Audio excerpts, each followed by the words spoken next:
ang ating inang bayan, inalipin at inapi ng mga sakim sa kapangyarihan. Ipinagkait ang hustisya at katarungan. Mas inuna ang pamumulitika kaysa sa interes ng bayan. Pilipino dapat ang pinaglingkuran. Pero bakit buhaya ang pinoprotektahan? Ninakaw ang ating pinagpaguran. Kaya sisingilin natin sila bilang kabayaran. Ilang buwis pa ang mawawala. Ilang bahay pa ang masisira. Ilang Pilipino pa ang lulubog sa baha. Ilang politiko pa ang magsasamantala. Namuhay tayo sa pagiging tanga. Nagmamalimos tayo sa sarili nating pera para tayong dinala sa puno na di namumunga at pinapaakyat sa bulok na sanga at nag-iimbak ng tubig sa butas na planggana. Wala silang malasakit sa kapwa. Ngayon nila makikita ang hustisya at kalayaan na sinisigaw ng bansa. Kausap ko lang kanina si Congressman Kiko Barzaga. Darating siya. Meow, meow, meow. Meow, meow, meow, meow. Meow, meow, meow, meow. Meow, meow, meow, meow. Kaya tayo nandito, tayo ay tumugon sa panawagan ni Congressman Kiko Barzaga. Ang paunang salita ko po sa inyo ganito. Nagpapasalamat tayo ng dahil kay Kiko Barzaga at ng dahil sa ating UBI na pamaba natin si Martin Romualdez as Speaker ng House of Representatives. Yan ay malaking pasalamat natin kay Congressman Kiko Barzaga. Alam naman ang lahat yan, hindi naman lihim yan. Binigyan niya ng pressure sa loob ng House of Representatives, ang UBI, binigyan ng pressure sa labas. Yun ang nangyari. So, 2 days lang, bumaba si Romualdez. Nanalo tayo. Nanalo tayo. Alam nyo kung ilan lang kami doon sa House of Representatives? Nasa 300 lang, more or less. Isipin nyo. Pero nanalo tayo sa laban. Lahat naman, kahit nga yung mga anak natin, alam na may problema sa bansa eh. Tapos tayo may mga edad na matatanda, sasabihin natin walang problema sa bansa. Ang laki ng problema natin pag ganun. Darating si Congressman Kiko Barzaga dahil sa pagmamahal sa inyo, pagmamahal sa taong bayan, pagmamahal sa bansa natin.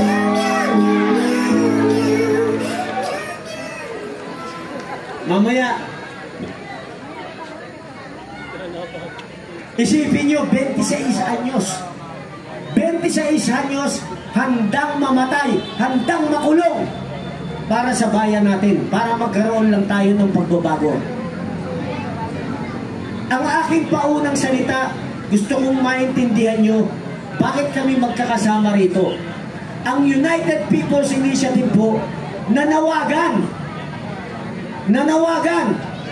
kahit anong political colors ninyo, dilawan, makabayan, kahit ano, kahit na blue, verde, dilaw, puti, nanawagan kami.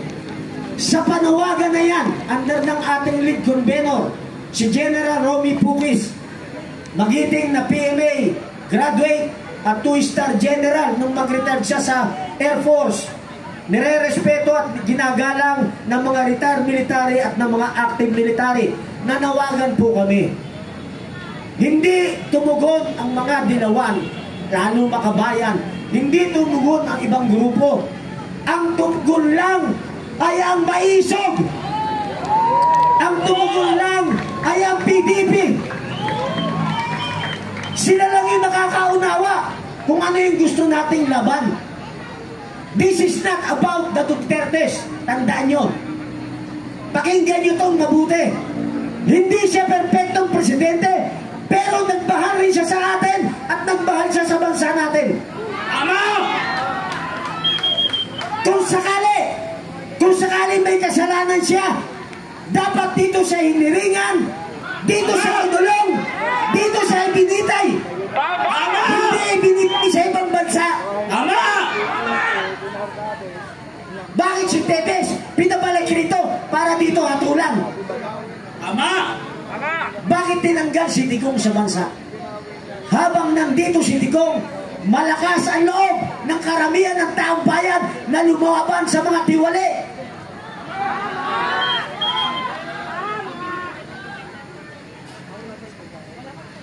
Malaki na ang mali sa bayan natin. Alam yan kahit na elementary. Ako may mga apo. Pag nag-uusap kami, alam nila may problema sa bansa eh. Isipin mo, 3 taon nakita yung picture ni BBM doon sa cellphone. Anong sabi niya? Bangag. Alam nung bata, bangag eh. Paano hindi bangag? Utangin na pati yung bagyo sinisi. Hindi na raw sumusunod sa schedule. Putangin ang yan.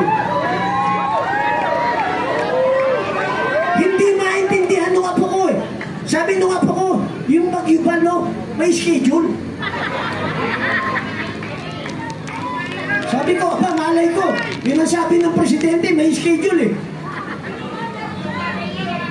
Tapos sabi niya, kami katatanim lang. Tapos pag namagana, nag-ani na kami. Putang ina yan. Hindi mo na maintindihan eh.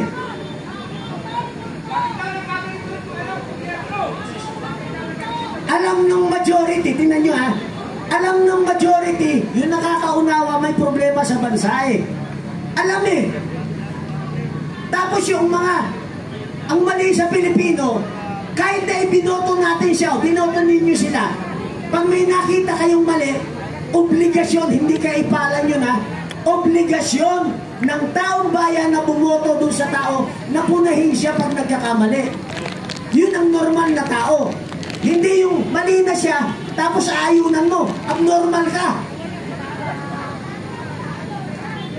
Kaya ako, tahasan kong sasabihin sa inyo, lahat ng sumusuporta doon sa siraulo, siraulo rin. Anak! Naintindihan nyo na. Yun lang ang gusto kong ibahagi sa inyo. Bakit kami nagsama-sama? Bakit nagsama-sama? Ang UPI, karamihan rito, mga retired military. Yan ang kabuuan ng UPI, United People's Initiative. Wala tayong laban na pinasok na natalo. Tandaan nyo yan. Tama!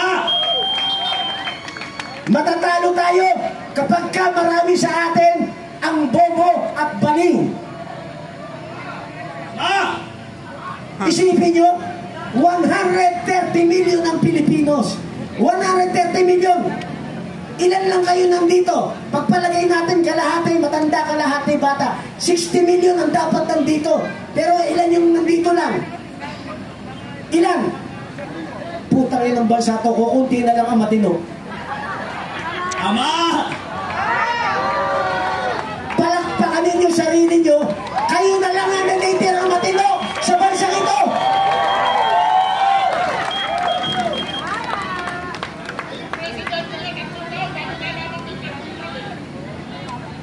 So yan po, binahagi ko sa inyo po kung paano kami nabuo. Ngayon, nananawagan pa rin kami sa kanila, sumama na sa atin. Kahit anong political colors, dapat magkaintindihan tayo sa isang common denominators. Sabi nga ni Kuya Par kahapon, kahit bilawan ka, kahit anong kulay mo, magsama-sama muna tayo. Labanan muna natin itong korupsyon. Kasi pag hindi natin na itama, kahit anong kulay natin, sama-sama tayo lulubog. Pag napatanggal na natin, na-ditay na natin yung mga korap, at saka tayo ulit mag-away-away. Pero sa ngayon, dapat alam natin ang priority. Magsama-sama tayo, tanggalin natin yung mga korap. Wala na tayong pondo. Kapapasa lang. Noong 2026, yung pondo natin sa 2026, ipinasa na nila. Alam nyo ba yan? Yung dating napondohan na hindi naman nagawa, pitondohan ulit nila. Putang ina. Wala na talaga. Maririnig nyo yung mamaya yan kay Congressman Kiko Barsaga. Darating siya dahil mahal niya tayong lahat. Gusto niyang mabago ang bansa natin. Salamat ng marami sa Maisog. Salamat ng marami sa PDP. Magandang gabi po sa ating lahat. Bilang nag-iisang kulay kayo manggi, kami po ay nagpapasalamat sa inyo na tayo ay tumugon sa panawagan ng ating Congressman Kiko Barsaga. Palakpakan natin! Ito po ay panawagan upang wakasan ang patuloy at sistematikong umiiral na pagnanakaw sa kaban ng bayan. At ano ang nais ng sambayanang Pilipino na gawin sa kasalukuyang administrasyon? Sabay-sabay! Marcos resign! Marcos resign! Marcos resign! Marcos resign! Marcos resign! Nawa, ngayong gabi, tayo ay puspusan ng ating may kapal ng pagkakaisa. Pasukin ang ating mga puso, dinggin ang panawagan ng taong bayan na patuloy na naghihirap dahil sa kaliwat kanang pagnanakaw ng mga nakaupo sa gobyerno, mga pang-aabuso.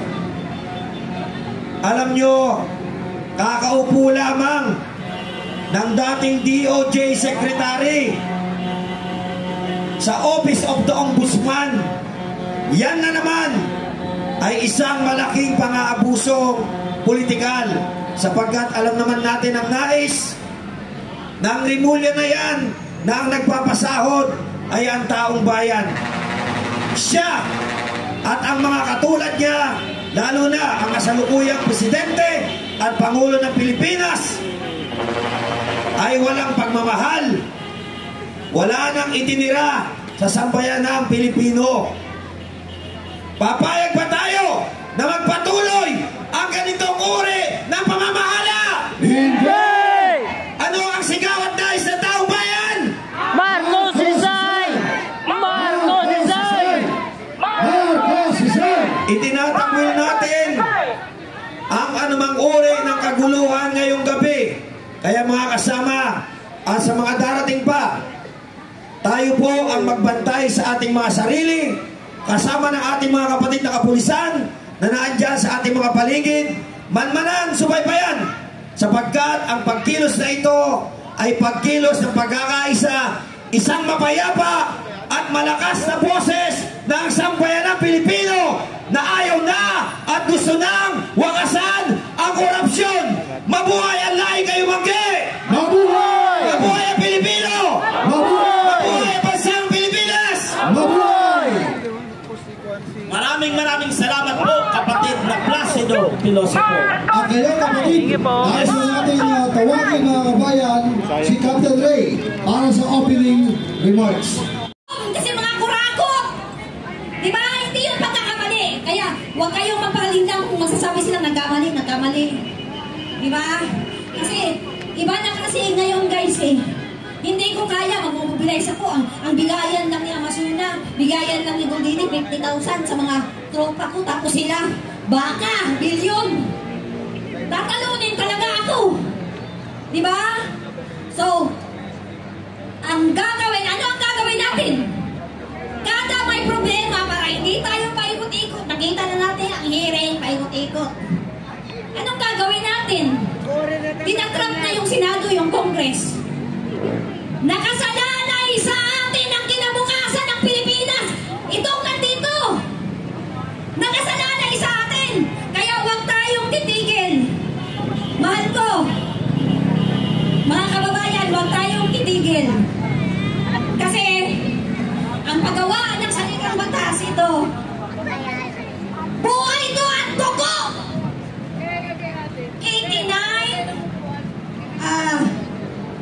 86, 91. Gikamat yan eh. Gikamat yan sa Bisaya. Marami ng buwis ng buhay para dito. Marami. Hindi lang yung mga kadugo ko, kundi kadugo nyo rin. Kakilala nyo rin. Nagbuwis ng buhay.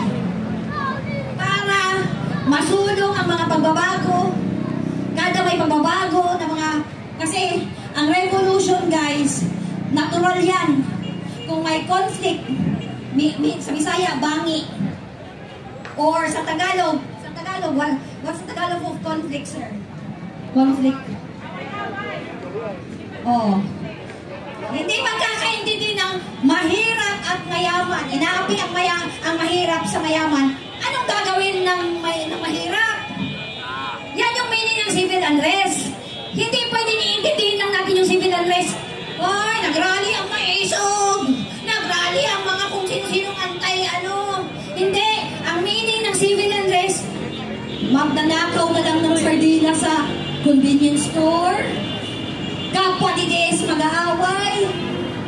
Maraming away-away. Yan yung meaning ng civil unrest. Pati racial. Yan yung meaning ng civil unrest. Hindi lang siya sa politika. Natural yan ang mangyayari ang civil unrest kung ang government mismo magulo. Kaya natural yan yung mga ginagawa. So, ano ang gagawin natin, guys? Ano ang gagawin natin? Nandito na tayo! Malapit na tayo magwagi! May ano? Kasi nasa pikit na tayo eh! Kahit nga ako, hirap na hirap ka na mag-upload. Dalawang EDSA revolution! Nandun ako eh!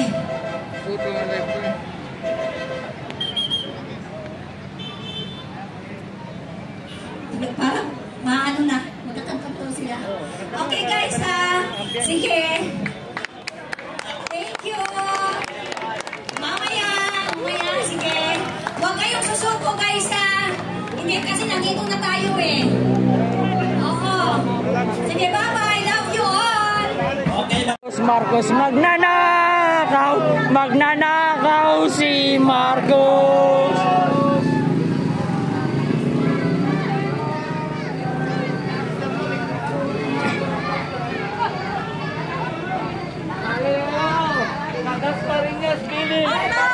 Ang bayan!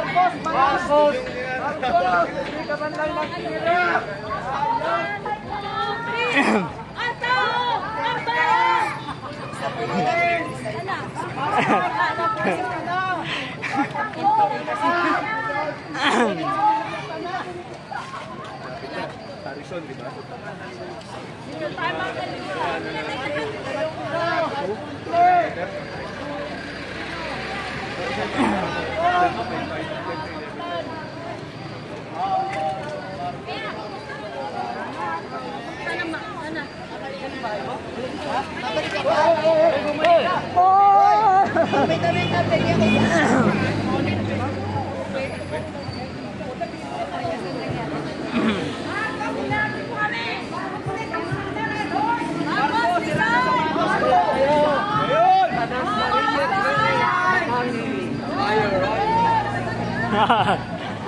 Namabangos na nga kami.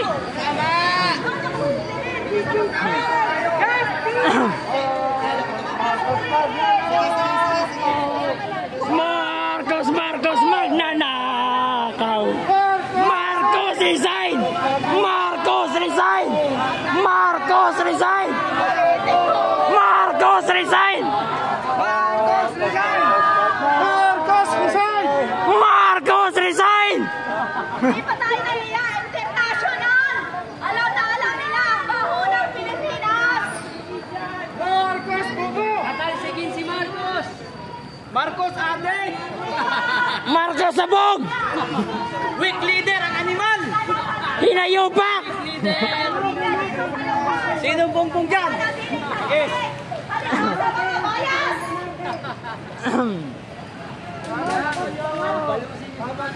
May nagtanong ng polis sa tapunta natin, sabi niyo hindi ko po natin alam at nasunod lang tayo doon sa ano. Okay. Saan kami harangin pa tayo sa...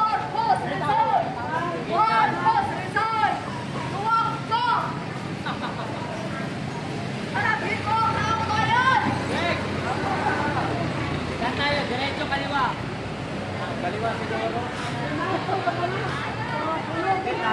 Sunod kayo sa Dasmariñas Village sa Makati.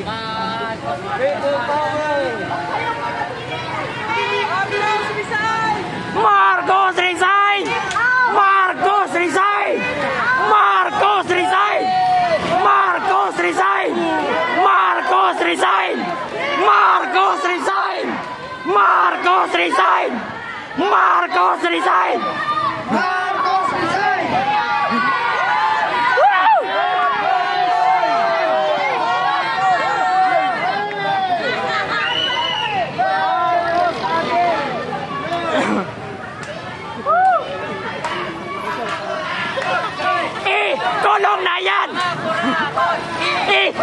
bayan, mga kurakot! Tulong na yan! Marcos magnanakaw! Marcos magnanakaw! Ayan na, kaliwa!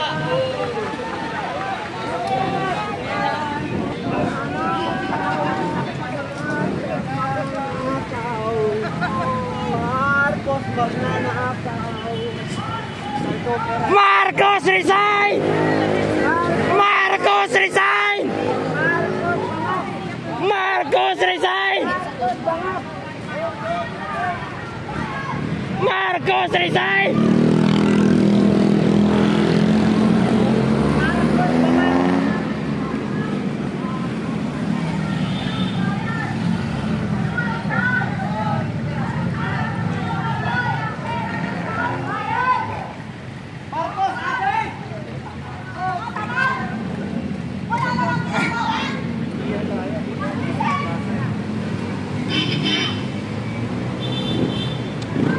So alis na, putol na po mga kababayan ang ating parada.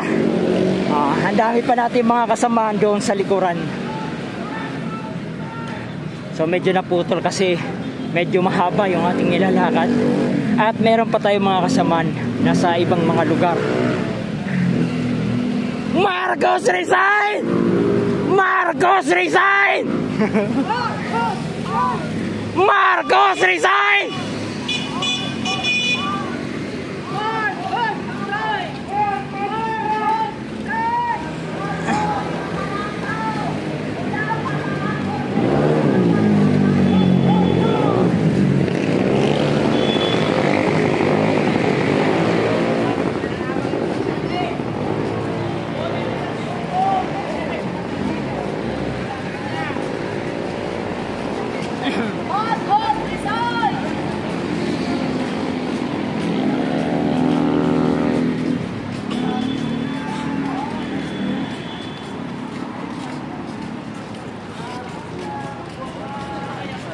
Nakita niyo ba yan, taong bayan? Ito ang tunay na nagmamahal sa bayan.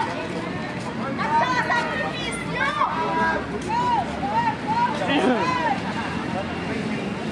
Marcos NPA walang pinag-iba. Magnanakaw mga terorista. Taos ka na. Umaos na nga ako. Mamaya na sisigaw. Mamaya na ako. Air-serve ko muna yung boses ko.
Marcos resign!